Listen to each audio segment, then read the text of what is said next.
Ano nga ba ang secret sa isang magandang Instagram feed?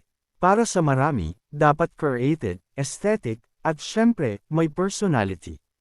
Kaya naman hindi nakatakataka na si Ann Curtis, isa sa pinaka-iconic pagdating sa social media game, ay muling nagpakitang gilas sa kanyang latest post. Sa kanyang Instagram account, ibinahagi ni Ann na kasalukuyan siyang nasa Japan. Pero imbes na mag-post ng isang pangmalakasang selfie o touristy shot, city skyline ng bansa ang kanyang ipinakita, isang minimalist pero eleganteng vibe na swak sa kanyang feed. Bukod sa stunning view, aliw rin ang pun na ginamit niya sa caption. Konnichiwa, it's Japan time. Sorry, last ko na on 5. Also, my feed needs a break from my fest. Pahinga raw muna tayo sa kanyang kagandahan at mag-focus muna sa ganda ng Japan.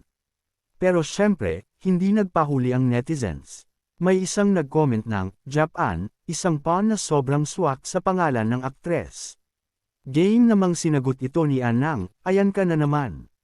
Na may kasamang aliw vibes. Marami ang natuwa sa interaction na ito dahil hindi lang basta-basta nagpapaganda si Ann sa kanyang IG feed, napapanatili rin niya ang pagiging natural at engaging sa kanyang followers.